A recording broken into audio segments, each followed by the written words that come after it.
जय हिंद दोस्तों, स्वागत है आपका अपने YouTube चैनल स्कूलों में। और आज हम लाए हैं फिर से वही पिछले भाग का जो वीडियो हम लोगों ने आधा छोड़ दिया था, मतलब आधा कंप्लीट करवाए थे और आधा बाकी रखे थे क्योंकि बहुत ही लंबा वीडियो बन रहा था। पिछले वीडियो में बाकी थे तो उसको आज हम इस वीडियो में बनाएंगे और बताएंगे बारीकी से, वो भी सरल भाषा में। आई होप जो वीडियो मैंने YouTube पर डाली है वो काफ़ी ज़्यादा आपको इम्प्रेसिव करेगा।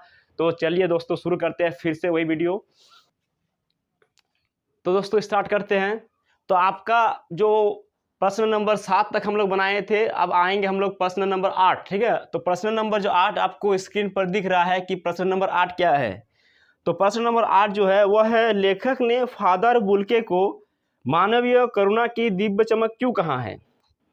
क्या है कि लेखक ने फादर बुल्के को मानवीय करुणा की दिव्य चमक क्यों कहा है। तो आंसर क्या है कि फादर बुल्के के मन में अपने प्रियजनों के लिए असीम ममता और अपनत्व था, इसीलिए लेखक ने फादर बुल्के को मानवीय करुणा की दिव्य चमक कहा है।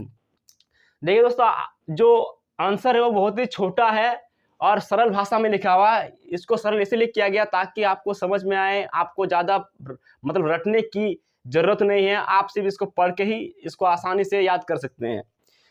अब क्या आता है आपका और में एक सवाल है, और में सवाल है, लेखिका के व्यक्तित्व पर किन किन व्यक्तियों का किस रूप से प्रभाव पड़ा। ठीक है, आपका उत्तर क्या होगा कि लेखिका के व्यक्तित्व पर उनके माता पिता का प्रभाव पड़ा। माँ से उन्होंने सहनशीलता सीखी और अपने पिता से जिद। अपने पिता से ही उन्होंने इस बात के लिए प्रोत्साहन मिला था कि रसोई की चार दीवारी से निकलकर बाहर की दुनिया के बारे में पता किया जाए। ठीक है, तो ये रहा आपका प्रश्न नंबर 8 का उत्तर। अब आते हैं प्रश्न नंबर 9 में। ठीक है, तो आपका जो प्रश्न नंबर 9 है वह है, सुशिर वाद्य से क्या अभिप्राय है। क्या है कि सुशिर वाद्य से आपका क्या अभिप्राय है।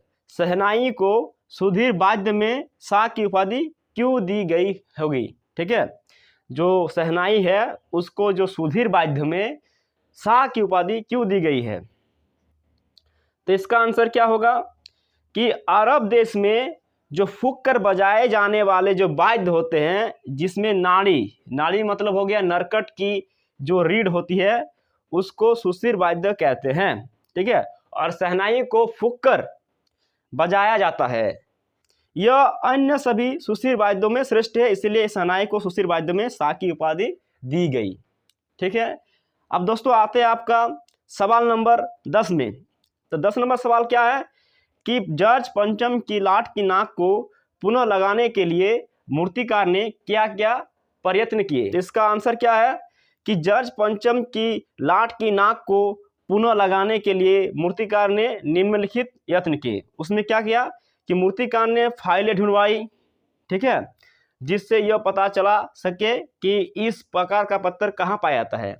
फाइल के न मिलने पर मूर्तिकार उस तरह का पत्थर ढूंढने के लिए हिंदुस्तान के हर पहाड़ पर गया। उसने अपने देश के सभी नेताओं की नाक नापी। पहला पार्ट का जो वीडियो है उसका लिंक इसी वीडियो के डिस्क्रिप्शन में मिल जाएगा। और आई होप जो नए विद्यार्थी है, जो नए मेरे दोस्त हैं पढ़ने, मतलब जिसको पहला वीडियो नहीं मिला है, तो वो जाकर उस वीडियो को देखे और समझे, और जो सवाल हम समझाए हैं और लिखाए हैं उसको भी पढ़े। तो प्रश्न संख्या 11 क्या है कि अपने क्षेत्र में पार्क विकसित करने के लिए नगर निगम अधिकारी को एक पत्र लिखे। ठीक है, तो इसका आंसर क्या होगा कि पहले तो आपको लेटर में लिखना पड़ेगा। क्या लिखना पड़ेगा, पहले लिखना पड़ेगा कि सेवा में, शायद बोर्ड में आपको दिख रहा है कि सेवा में नगर निगम पालिका। उसके बाद आपका जो डिस्ट्रिक्ट है वो देना होगा। जो डिस्ट्रिक्ट मैंने दिया है, यहाँ दिया है, मेरा अलग है, आपको अपना डिस्ट्रिक्ट देना पड़ेगा। आपका जो राजधानी का नाम देना होता है यहाँ पर, तो राजधानी यहाँ रांची दे देंगे। तो पार्क विकसित कराने हेतु एक आवेदन पत्र। ठीक है, अब सेवा में तो दे दिया। अब महोदय क्या होगा, महोदय इस क्षेत्र में सुनियोजित और पूर्ण विकसित पार्क की अत्यंत आवश्यकता है, ताकि इस क्षेत्र के समस्त निवासी इसका संपूर्ण लाभ उठा सके और अपना स्वास्थ्य लाभ कर सके। अतः आपसे विनम्र निवेदन है कि आप इस और थोड़ा ध्यान दें और इसके पुनर्निर्माण की व्यवस्था करें। इस कार्य के लिए हम आपके आभारी रहेंगे और आपका विश्वासी जो है दिया हुआ है वो देना ही जरूरत है कि आपको ये जो आपका विश्वासी है, मतलब जो छोटे छोटे जो स्टैंप होते हैं उसको आपको मतलब ध्यान देना होगा। ऊपर में जो हम सेवा में लिखाएं, उसके बाद जो पहले एड्रेस लिखाएं, तो वो सब बहुत ही ज़्यादा इंपॉर्टेंट होते हैं। उसी में आपका जो नंबर मिलता है, ज़्यादातर नंबर आपको जो सिस्टम है अभी आपको दिख ही रहा है, जो सेवा में है, महोदय है, महाशय है, ये सब वगैरह विषय, तो इसी में आपको क्या मिलेगा, नंबर मिलेगा। अब आप अथवा में आपका एक प्रश्न है जिसमें छात्रावास में रहने वाली अपनी बहन को समय का सदुपयोग करने की सलाह देते हुए एक पत्र लिखिए। ठीक है, मतलब ऐसा बहुत सारा होता है जिसका कोई भाई भी रहता है, मतलब स्कूल हॉस्टल में, और बहन भी रहती है, तो उनको एक पत्र लिखिए। और पत्र में क्या लिखिए कि जो अभी जो मतलब एग्ज़ाम वगैरह हो रहे हैं उसको ध्यान दें, मतलब समय का सदुपयोग करे, उसका दुरुपयोग ना करे। ठीक है, उसके बारे में एक पत्र है। तो पत्र में क्या है पहले लिखना होगा कि प्रिय बहन सुनीता। मैंने सुनीता लिखा है क्योंकि मेरी बहन का नाम सुनीता है, लेकिन जो आप लिखेंगे वो अपनी बहन के नाम का लिखेंगे। ठीक है, तो प्रिय बहन सुनीता, शुभ आशीर्वाद। क्या है, शुभ आशीर्वाद। यही सब जो सिस्टम है आपको ज़्यादातर ध्यान में रखना होगा कि सब लिखना होगा। प्रिय बहन सुनीता, शुभ आशीर्वाद। कल माताजी का पत्र प्राप्त हुआ, यह पढ़कर दुख हुआ कि इस वर्ष की परीक्षा में तुम्हें बहुत कम अंक मिला है। ये कौन बोल रहा है, ये आप अपनी बहन को बोल रहे हैं और कोई अपने भाई को बता रहा है। तो मुझे ये पता चला है कि इस वर्ष तुमने परिश्रम नहीं किया, इसी का यही परिणाम हुआ। प्रिय बहन, जीवन में परिश्रम का बहुत महत्व है। परिश्रम के अभाव में कोई कार्य पूरा नहीं होता। परिश्रम की सफलता की कुंजी है। भाग्य के भरोसे रहने वाले लोग बाद में पछताते हैं। परिश्रमी व्यक्ति को सदैव सुखद परिणाम मिलता है। प्रिय बहन, समय संसार का सर्वाधिक शक्तिशाली शासक है। प्रकृति के सारे क्रियाकलाप समय के अनुसार संपन्न होते हैं। तो अतः समय के महत्व का मूल्य को समझे, क्योंकि बीता हुआ समय पुनः वापस नहीं आता। समय के सदुपयोग में ही जीवन की सार्थकता है। मुझे पूर्ण विश्वास है कि तुम समय के महत्व को अवश्य समझोगे तथा परीक्षा की तैयारी में समय का सदुपयोग करके अपने जीवन को सफलता के शिखर पर ले जाओगे। तुम्हारा प्रिय भाई, जो आपका नाम है वो आप दे दीजिए। ठीक है, अब आते हैं आपका प्रश्न संख्या 12 में। तो आपका जो प्रश्न संख्या 12 है उसमें बताया गया है कि दिए गए संकेत बिंदु के आधार पर निम्नलिखित में से किसी एक विषय पर निबंध लिखिए। ठीक है, तो आपका इसमें दिया गया है दो ही मतलब निबंध दिया गया है। क्या है, कोविड से सुरक्षा दिया गया है और सरहुल दिया है। तो आप इस जो कोविड-19 है और सरहुल है, दोनों ही निबंध को हम अच्छे से आपको समझाएंगे और बताएंगे किस तरह। तो चलिए दोस्तों, हम लोग संकेत बिंदु के आधार पर ही कोविड-19 को समझेंगे। तो सबसे पहले क्या है कि कोविड क्या है। पहला संकेत बिंदु है कि कोविड क्या है। पहला है कि कोरोना वायरस का संबंध वायरस के ऐसे परिवार से है जिसके संक्रमण से जुकाम से लेकर सांस लेने में जैसी समस्या हो सकती है। इस वायरस को पहले कभी नहीं देखा गया। इस वायरस का संक्रमण दिसंबर में चीन के वुहान में शुरू हुआ था। WHO के मुताबिक बुखार, खांसी, सांस लेने में तकलीफ इसके लक्षण है। अब तक इस वायरस को फैलने से रोकने वाला कोई टीका नहीं बना है।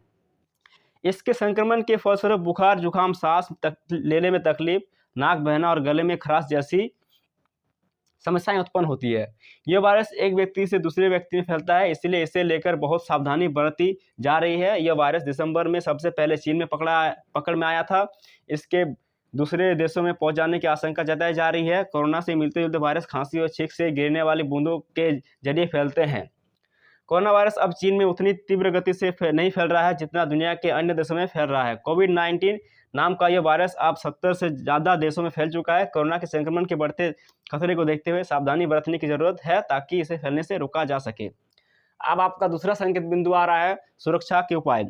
तो स्वास्थ्य मंत्रालय ने, आपको बोर्ड में दिख रहा है कि स्वास्थ्य मंत्रालय ने कोरोना वायरस से बचने के लिए दिशा निर्देश जारी किए हैं। इनके मुताबिक हाथों को साबुन से धोना चाहिए। पहला है, आधारित हैंड रब का इस्तेमाल भी किया जा सकता है। खांसते और छींकते समय नाक और मुंह रुमाल टिश्यू पेपर से ढक कर रखें। फिर है, जिन व्यक्तियों में कोल्ड और फ्लू के लक्षण हैं उनसे दूर बनाए रखें। फिर क्या है, अंडे और मांस के सेवन से बचें। जंगली जानवरों के संपर्क से आने से बचें। अब आता है लापरवाही का नतीजा। जो आपका तीसरा संकेत बिंदु है वह है लापरवाही का नतीजा। कोरोना संक्रमित मरीजों की संख्या अब दूसरी लहर की तरह तेजी से बढ़ रही है। फिर भी कोविड प्रोटोकॉल के नाम पर रस्म अदायगी चल रही है। निगरानी समितियों की सक्रियता धरातल पर कहीं नहीं दिख रही है। बाजारों में कोरोना से बेपरवाह लोग बगैर मास्क लगा नजर आ रहे हैं। आदेश निर्देश जारी होते रहे लेकिन पालन कितना हो रहा है, इसे देखने की फुर्सत किसी अधिकारी के पास नहीं है। बाजार को तो पूरी तरह से उसके हाल पर छोड़ दिया गया है। ठीक है, अब आते हैं हम लोग जो लास्ट जो अंतिम जो संकेत बिंदु है वो है निष्कर्ष। निष्कर्ष क्या आता है कि कोरोना एक जानलेवा बीमारी है जो कभी भी और किसी को भी हो सकता है, इसलिए बताए गए सावधानी अवश्य बरतें और सतर्क रहे। बच्चों को भी समझाएं और हाथ धुलने की आदत उनमें भी सिखाएं और इस बीमारी को दुनिया से खत्म करने की जंग में एक बहुमूल्य योगदान भी दें। सरहुल क्या है और कैसे मनाया जाता है?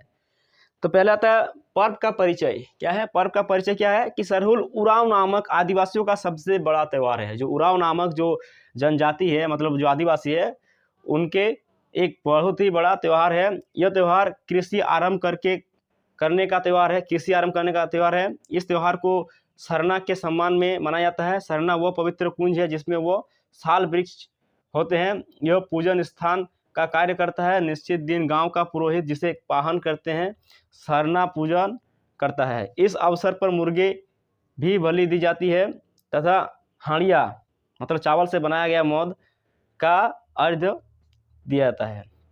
अब कैसे मनाए जाते हैं? तो सरहुल में सरना या पूजा स्थल के पास आम जन सामूहिक पूजा करते हैं। इस पूजा में सखुआ का फूल, सिंदूर, जल व दूध चढ़ाया जाता है। पूजा समाप्ति के बाद पाहन सखुआ के फूल को ही प्रसाद के रूप में श्रद्धालुओं के बीच वितरित करते हैं। निष्कर्ष क्या है कि इस प्रकार के सरल नादात्मक शब्दों से निश्रित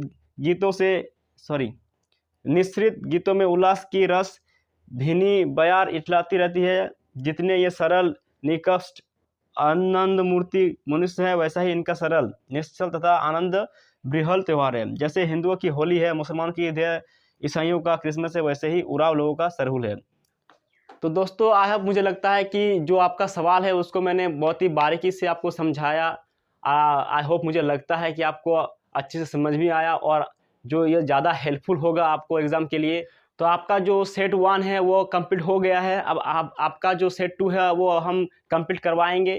ठीक है, और साथ ही आपको बता दें कि जितने भी सेट्स है मतलब उसको हम चाहेंगे कि जल्दी से जल्दी कंप्लीट हो जाए ताकि आपको भी पढ़ने का समय मिल सके। आज के लिए बस इतना ही। जाने से पहले आप हमारे YouTube चैनल को लाइक, सब्सक्राइब और शेयर कर दीजिए और कमेंट में बताएं कि जो वीडियो हम लोगों ने अपलोड की वो आपको कैसा लगा। तो मिलते हैं आपके अगले वीडियो में, तब तक के लिए हमें इजाज़त दीजिए। जय हिंद, जय भारत।